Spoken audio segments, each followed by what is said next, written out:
বাংলাদেশের এখন প্রত্যেকটা মানুষ মানসিকভাবে বিকারগ্রস্ত। মাদ্রাসাতেও পায়ু পথে নির্যাতন হচ্ছে, শুধু রামিসার ব্যাপার না, মাদ্রাসাতে বলাৎকার হচ্ছে। মাদ্রাসার শিশুটা তো মেয়ে সন্তান না, তাহলে আমরা যে শুধু মেয়ে সন্তানের বাবারাই নিরাপত্তাহীনতায় ভুগছি ব্যাপারটা তা নয়। মাদ্রাসাতেও পায়ু পথে নির্যাতন হচ্ছে। সেইটা নিয়ে কেন শায়েক আহমদুল্লাহ, মিজানুর রহমান আজহারি এরা কেন চুপ? তারা এটা নিয়ে কেন কথা বলে না? কোনো মেয়েই হইলেই, আমি অনেক মসজিদের সামনে দিয়ে অনেক সময় আমার ভাগ্য হয়েছে, আমি তো মেয়ে মানুষ, আমি তো মসজিদের খুতবা শুনতে পারি না, তো আমি অনেক সময় জুম্মাবারে অনেক খুতবা এরকম মাইকে হয়তো আমি অনেক মসজিদের সামনে দিয়ে যাওয়ার সময় শুনি, এই নারীরা উশৃঙ্খল পোশাক পরে, এই পরে সেই পরে, এই কারণ হ্যাঁ নারীরা উশৃঙ্খল পোশাক পরে। আপনারা 10 বছর আগেও মেরিল প্রথম আলো পুরস্কার কভার করেছেন না? সেইখানে সবাই মার্জিত শাড়ি পরে যাইতো, কে কত সুন্দর শাড়ি পরে যাইতে পারে এটার একটা প্রতিযোগিতা থাকতো। আর এখন মেরিল প্রথম আলোতে কে ভাবে যাইতে পারে সেই প্রতিযোগিতা, কে কত স্যাভেজ দেখাইতে পারে, ক্যাবেজ দেখাইতে পারে, এগুলা নিয়ে তারা আছে। এগুলো আমরা চাই না। আমরা চাই না যে রাস্তার মধ্যে প্রকাশ্যে, রাস্তার মধ্যে বলতে কি মানে সোশ্যাল মিডিয়া এখন কি হয়েছে, আপনাদের ফ্যাসিস্ট সরকার, আপনাদের অনেকের প্রাণপ্রিয় সরকার। এখনো আমি ফেসবুকে ঢুকলেই 10টা পাবো, আগেই ভালো ছিলাম। আগে যে ভালো ছিলেন, এই যে মোবাইল, এই মোবাইলটা সহজলভ্য করে দিছে কে? একজন রিক্সাওয়ালার হাতেও এখন স্মার্ট মোবাইল, সেও একটা অশ্লীল ভিডিও দেখতে পাচ্ছে, চোখের সামনে চলে আসতেছে। তার কি ভেতরে কোনো যৌন আকাঙ্ক্ষা নাই? সেটা কি জাগ্রত হচ্ছে না? এত সহজলভ্য করবো কেন সবকিছু আমরা? আচ্ছা, এখানে দেখেন শিশু আব্দুল্লাহর আত্মহত্যা, বাথরুমে প্রবেশের সময় দেখা গেল যে চিত্র।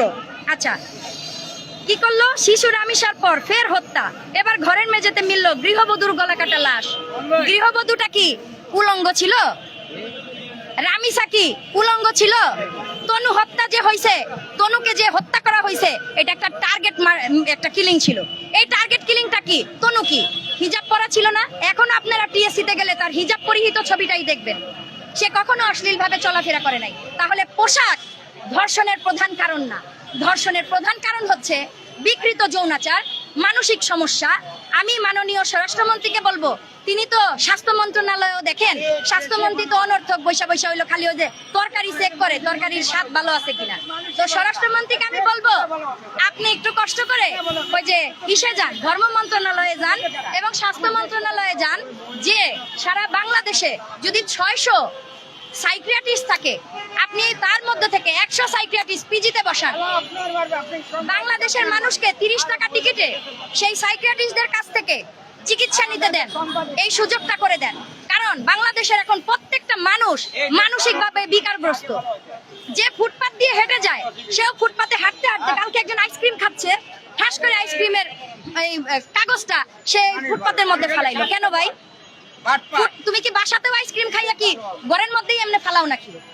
তাহলে তুমি রাস্তাঘাট, দেশ, সর্বোপরি জাতিকে যখন তুমি ভালোবাসতে পারছো না, তাহলে তুমি নিজের সন্তানকেও ভালোবাসো না। কারণ এই যে জাতি তো পরবর্তী তোমার প্রজন্মের কাছে যাবে।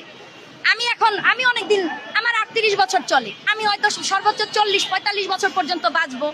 এরপরে রাজত্ব করবে কে? আমার সন্তান। তারপরে রাজত্ব করবে কে? তার সন্তান। তাহলে আমাকে পরবর্তী প্রজন্মের জন্য দেশটাকে ভালো রেখে যাইতে হবে। আচ্ছা, আর একটু বলি, এইটা আমার খুবই, আমাকে অনেকে জামাত বলে। আচ্ছা, আমার কিন্তু গায়ে জামাতের ট্যাগ আছে। আরেকদিন আসবো, যখন হচ্ছে সংবিধান নিয়ে কথা হবে, সেই দিন আমার ট্যাগ গুলা গায়ে লাগাই আসবো, যতগুলা ট্যাগ পাইছি এই পর্যন্ত। জামাতের ট্যাগ যে দেন, জামাতের আমির যাকে আপনারা নাম দিচ্ছেন সাদা শকুন, আমি তাকে এত বিকৃত ভাষায় বলবো না, তিনিও মানুষ। হ্যাঁ, তিনি হয়তো 71-এ একটা ভুল করেছেন, এখন কিন্তু 2026-এও এসে অনেকেই অনেক ভুল করছে, তাদের নামটা আমি উল্লেখ করতে চাই না। হয়তো ভবিষ্যতে তারাও কখনো কালো শকুন, শ্যামলা শকুন এগুলা হয়ে যাবে। তো আমি চাই না যে আমার দেশের একটা উচ্চ পদস্থ কর্মকর্তা বা আমার দেশের একজন মন্ত্রী এই ধরনের ট্যাগ পাক। আমি চাই তারা কাজের মাধ্যমে বারবার নির্বাচিত হয়ে আসুক, তাদের কাজের মাধ্যমে। তো আমি আজকে কিন্তু প্রশংসাও করছি, আজকে কিন্তু আমি সমালোচনাও করছি, এবং আমি এখন কিছু দাবি করব। সেটা হচ্ছে যে শায়েক আহমদুল্লাহ, মিজানুর রহমান আজহারি, আবু তোহা আদনান, এরকম বড় বড় যারা বক্তা আছেন, যারা মানে জামাতকে বিলং করেন, বা যারা হুজুর, এক কথায় আমরা বাংলা ভাষায় যেটা বুঝি যারা হুজুর, আমি আশা করব আপনারা ঠিক যেভাবে রামিসার কাপড় চোপড় নিয়ে, আরেকটা আসিয়ার কাপড় চোপড় নিয়ে, এগুলা নিয়ে কথা বলেন, এগুলা বন্ধ করে আপনাদের মাদ্রাসায় যত বলাৎকার হয়, যত হত্যা হয়, এইগুলা নিয়ে আপনারা একদিন এসে প্রেস ক্লাবে দাঁড়ান। আমি দেখতে চাই, আমি একজন নাগরিক হিসাবে দেখতে চাই যে হ্যাঁ, আপনারা জামাতরা রামিসার জন্য দাঁড়াইছেন এবং আপনাদের একজন মাদ্রাসার শিক্ষার্থী যাকে আত্মহত্যা করতে হয়েছে নির্যাতন সহ্য করতে না পেরে, এটা কিন্তু হত্যা না, এটা হত্যার চেয়েও জঘন্য। আপনি নির্যাতন সহ্য করতেছেন, কাউকে আপনি বলতে পারতেছেন না, আপনার দেয়ালে পিঠ থেকে গেছে, তখনই আপনি আত্মহত্যার পথ বেছে নেন, এবং এটা হত্যার চেয়েও জঘন্য। এটা একটা মানুষকে মানসিকভাবে আস্তে আস্তে আস্তে আস্তে দীর্ঘ সময় ধরে হত্যার শামিল, যেটা আমি ব্যক্তিগতভাবে মনে করি।